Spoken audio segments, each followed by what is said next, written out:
गंगा माँ का अपमान तो ये पाप ही कर रहे हैं, जा करके अपने पाप धो रहे हैं। अरे जिस धर्म में पाप करने की और पाप धोने की व्यवस्था हो वो धर्म इस देश को बर्बादी के गर्त में ले जाएगा। जिस धर्म के अंदर लोगों को ये मोटिवेट किया जाता हो कि कोई बात नहीं, पाप कर ले, तू गंगा नहा लियो। और बताऊं, ये गंगा भी कौन नहा रहे हैं? जिनके घरों में रोटी ना है, बाप के कच्चे बनियान में 15 छेद और वो कह रहा मैं तो रामराज बनाऊंगा। माँ किसी घर में झूठा बर्तन धो रही, वो कह रहा मैं रामराज बनाऊंगा। नीरव मोदी को, ललित मोदी को और ऐसे करोड़ों धन्ना सेठ पूंजीपतियों को जो देश को लूट करके विदेश में जाके मजे मार रहे हैं। विजय माल्या को है गंगा नहाने की, क्योंकि उसने करा देश के अंदर पाप और फ्रॉड। लेकिन नहा कौन रहे हैं? वो नहा रहे हैं जो देश के अंदर शराब का जो सबसे ज्यादा टैक्स दे रहे हैं, कमाते हैं पूरा दिन और रात को ठेके पे, दारू के ठेके पे पैसे दिए आते, फिर कहते हैं जी कोई पाप हो गया।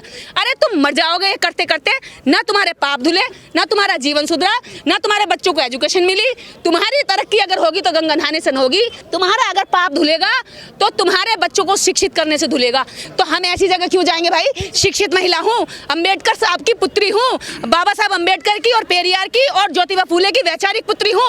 मैं ऐसे ढोंग की जरूरत नहीं है। मुझे नहाकर, मैं सुबह अपने घर के नल से नहाती हूँ। और नहाने की अगर जरूरत है, कहते हैं ना, नहाए गंगा गोमती और रहे बैल के बैल। और कबीरदास जी कहते हैं कि ये समाज जब तक अपने मन से पाप नहीं धोएगा, मन में तो मैल है, मन में बगल में भी गंगा नहा के आए, दूसरे की बीवी को देख के सोचने बड़ी अच्छी लग रही है, तो काहे का नहा के आएगा भाई?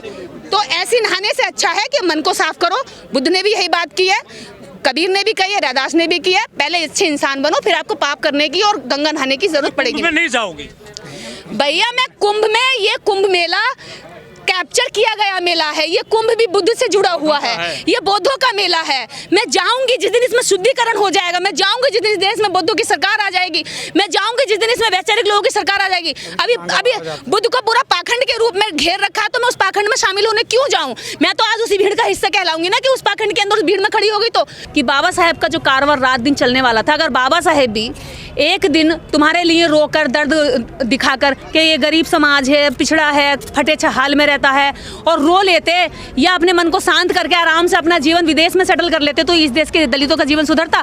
दलित छोड़ दिए, इस देश की 50% आबादी, महिला आबादी का जीवन सुधरता? नहीं सुधरता। क्या इस देश के अंदर 15% मनुवादी जो मानवता को कतई मानता ही नहीं था, जो समानता को कतई मानता ही नहीं था, वो आज समानता की बात पे आता?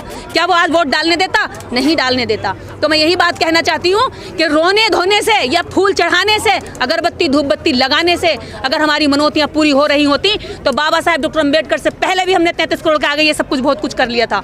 अगर आज वास्तव में आपको लगता है कि आप बाबा साहेब के बच्चे हैं, उनकी संतानें, उनके दिए अधिकारों से जीवन सुधर रहा है, तो बाबा साहेब के मिशन को, कारवां को आगे लेके जाइए। और मैं यही कहती हूँ कि मैं बाबा साहेब के आगे मैं कभी नहीं रोई, उनकी मूर्ति के आगे। हाँ, मेरे दिल में भाव उठते हैं उस वक्त। अभी जब मैं फूल चढ़ा रही थी तो मेरे मन में उनकी स्टैचू को देखकर भाव उठ रहे थे। वो भाव ये नहीं कि बाबा साहब अब मैं भी रो दूं बैठकर, मेरे मन में भाव उठ रहे थे। जो आपका अधूरा कारवां है, जो अधूरा मिशन है, उसको आखिरी सांस तक, आखिरी दम तक इसको आगे ले जाने के लिए प्रयासरत रहूं। लेकिन बाबा साहब के संविधान को बचाने की बात दूसरी पार्टियां कर रही हैं। कांग्रेस हो, बीजेपी हो, या मनुवाद सोच की, ब्राह्मणिज्म सोच की वो पार्टियां हैं जिन्होंने बाबा साहब डॉक्टर अम्बेडकर को जीते जी तो दबाया ही दबाया, मरने के बाद भी इतने सालों से उन्हें दबाने और दफन करने का प्रयास किया। आज वो लोग संविधान की बात कर रहे हैं, बचाने की बात कर रहे हैं, जिन्होंने संविधान को 70 सालों तक छुपा के रखा, दरवाजे में बंद करके रखा। लोगों को रामायण, गीता, महाभारत, कृष्ण की लीला, जाने कितने शक्तिमान दिखा दिया। शक्तिमान पहुंच जाता, कोई दुखी मुसीबत में होता, लेकिन जो सबसे देश का बड़ा शक्तिमान था बाबा साहब डॉक्टर अम्बेडकर, जो हर गरीब तक पहुंचे, जिसको वोट दिलवाया, उसकी नहीं दिखाया नाटक। तो क्यों? क्योंकि उन्हें पता है कि डॉक्टर अम्बेडकर के बारे में अगर ये देश जान जाएगा, इस देश का युवा जान जाएगा, महिला जान जाएगी, तो इस देश के अंदर जो जाति व्यवस्था है, वो जाति व्यवस्था एकदम से ध्वस्त हो जाएगी। और जाति व्यवस्था को बनाने वाली पार्टियां बाबा साहेब का नाम अपने लालच के लिए, स्वार्थ के लिए, संविधान का नाम लोगों को वोट लूटने के लिए, उनको लालच देने के लिए, या उन्हें ये दिखाने, आज संविधान बचाने की बात कर रहे हैं, जब हम जैसे लोग सड़कों पर उतर कर संविधान को लड़ाई लड़ रहे हैं। जब संविधान बचाने की बात नहीं की, जब 8 नवंबर संविधान की कॉपी फाड़ते हैं, जलाते हैं, आग लगाते हैं, और वो आज जेल के बाहर घूम रहे हैं। क्यों? क्योंकि इस देश के अंदर संविधान बचाने वाले लोग वास्तव में ईमानदार नहीं है। संविधान अगर कोई बचा सकता है तो इस देश का बहुजन समाज बचा सकता है, क्योंकि वो ईमानदारी से बचाने की बात करता है। वो जानता है कि इसकी वजह से मुझे बोलने का अधिकार मिला। इस माइक पर अगर मैं आज बोल रही हूँ तो संविधान है तो बोल रही हूँ। अगर संविधान नहीं था, मनुस्मृति थी, तो बोलना तो छोड़िए साहब, मैं 4 दीवारी के अंदर पड़ी हुई अपनी किस्मत को पीट रही होती, किसी दीवार के आगे, किसी चूल्हे में बैठी होती, कहीं सती हो रही होती, पति से पिट रही होती। आज मेरे पति मेरे कंधे से कंधा मिलाकर साथ दे रहे हैं तो संविधान और बाबा साहेब की बदौलत है। आजकल बहुत सारे बाबा आ गए हैं। देखिए, इस भारत का एक ही बाबा है जिसने पूरे भारतीयों की किस्मत बदल दी, जिसने भारत का इतिहास लिख दिया, जो नारी का मुक्तिदाता है, जो संविधान निर्माता है, जो दलितों का भाग्य बिठाता है, जो इस देश में मानवता का उद्घोष करने वाला है। एक ही बाबा इस भारत के अंदर, वो है बाबा साहेब डॉक्टर अम्बेडकर। और ये जो बाबा ढाबा चल रहे हैं, रोजी रोटी चला रहे हैं, वो बाबा भी जब यात्रा करने गए तो ये बाबा साहब डॉक्टर अम्बेडकर के आगे भागेश्वर फूल माला चढ़ा रहा था ना, क्योंकि उसे पता है कि उसका भी एक बाबा का बाप बाबा साहब डॉक्टर अम्बेडकर है। तो ये बाबा तो बड़े फल फूल रहे हैं, करोड़ों में खेलते हैं। तो साहब इसीलिए खेलते हैं ना, क्योंकि पाखंड का जो बिजनेस है बहुत आसान है। यहाँ पर आपकी पर्ची निकालेंगे, आपकी बेटी की शादी करवा देंगे, आपके दुख मिटा देंगे, क्योंकि देश जनता जो है दुखी है। सरकारें इस दुख को मिटा सकती हैं और जनता को वोट देते समय ये ध्यान ही नहीं होता है कि मैं ऐसे लोगों को वोट दूं जो लोग मेरे लिए स्वास्थ्य के लिए अच्छे मेडिकल कॉलेज खोल सके, अच्छे हॉस्पिटल खोल सकें, दवाइयाँ सस्ती करा सकें, फ्री करा सकें, इलाज सस्ता हो सके। क्योंकि जनता को पता ही नहीं है कि ये सब चीज़ें वोट से मिलती है। उन्हें फिर बाद में ये लगता है कि कोई बाबा हमारे दुखों को मिटा देगा, इसलिए वो सरकारों से सवाल करने की बजाय बाबाओं की तरफ डाइवर्ट हो जाते हैं। और ऐसे बाबाओं को सरकार खुद प्रमोट करती है, उन्हें प्रोटेक्शन देती है, उन्हें बड़े बड़े मंच बनाकर देती है और बाद में फिर वो दान दक्षिणा के नाम पर करोड़ों खुद ही जनता से ऐंठ लेते हैं। जनता का तो भला नहीं हुआ, लेकिन बाबा इस देश के अंदर इतनी उपजाऊ खेती है भारत के अंदर अंधविश्वास की, कि हर साल यहाँ पर जाने सैकड़ों बाबा करोड़पति बन जाते हैं। और हमारे जैसे सामाजिक काम करने वाले, समाज को सही रास्ता दिखाने वाले, उनके वोट की वैल्यू बताने वाले, उनके अधिकारों की वैल्यू बताने वाले सड़कों पर चलते हैं और सड़कों पर ही दम तोड़कर मर जाते हैं। बहुजन लोग कहते हैं कि संविधान पूरी तरह से लागू ही नहीं हुआ है देश। देखिए, ये बात सच है, अभी तो संविधान को लोगों ने जाना भी नहीं था सही तरीके से। संविधान को अब जानना शुरू हुआ, लोगों में चर्चा शुरू हुई कि संविधान है किस चीज़ का नाम, संविधान क्या हमें देता है, संविधान से क्या हमें सुरक्षा मिली है। संविधान वर्सेस मनुस्मृति में लोगों ने अब अंतर करना शुरू किया था। इतनी बुद्धि अब उनका विकास हो रहा था विचारों का। तो ऐसे ही अब पार्टियों ने ये सोचा कि भाई जैसे जैसे इनकी जो प्रोग्रेस है, आप देखेंगे एक बहुजन समाज जब गरीब का बच्चा, जूता बनाने वाले का बच्चा, ठेला चलाने वाले का बच्चा गांव में बेसिक एजुकेशन से पढ़ के आता था, सरकारी स्कूलों से पढ़कर आईएएस बन जाता था, पीएसएस बन जाता था।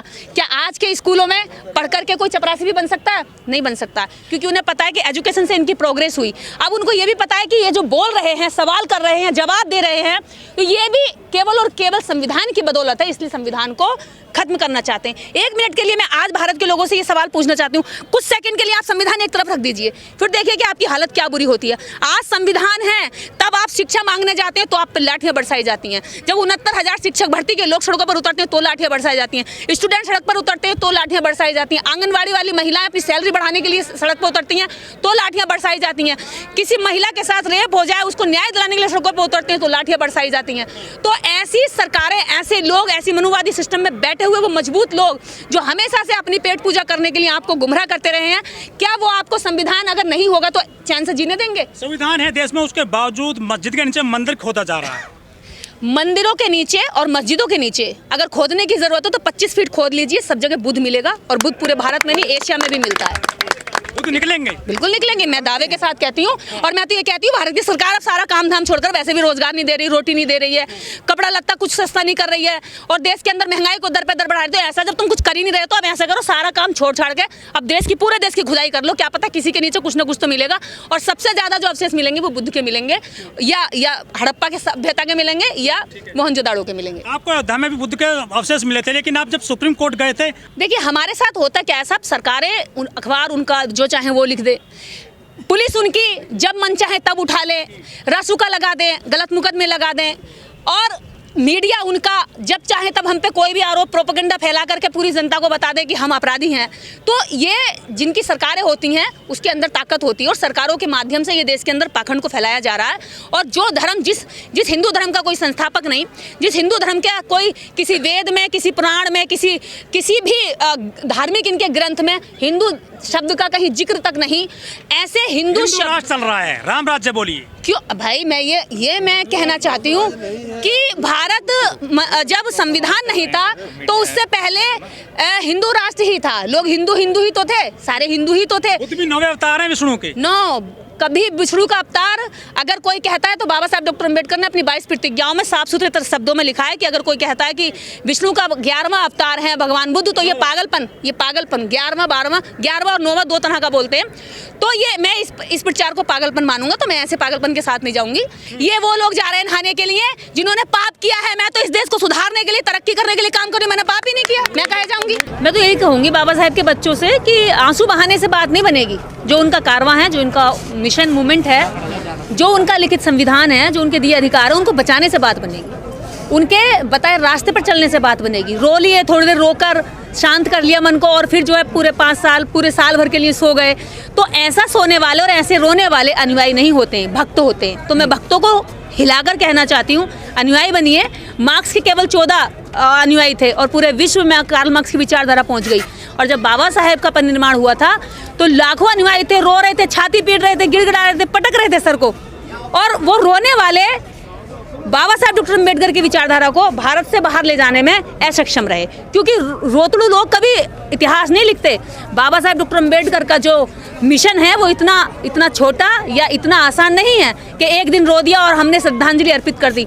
असली श्रद्धांजलि अर्पित करनी है तो इस देश के अंदर बाबा साहब डॉक्टर अम्बेडकर के बताए रास्ते को, बताए हुए सिद्धांतों को लागू करवाने में जोर लगाइए। उनके मिशन मूवमेंट को गाँव तक, देहात तक, गरीब तक, मजदूर तक, तब तक लेकर जाइए। तब आपका लगेगा कि हाँ, आपने बाबा साहब को श्रद्धांजलि दी। वरना यहाँ से श्रद्धांजलि दे करके माथा किसी पत्थर के आगे टेक कर कहो मेरी मनोती पूरी कर दियो, तो ऐसे दोगले लोगों को बाबा साहब को श्रद्धांजलि देने की कोई जरूरत नहीं है।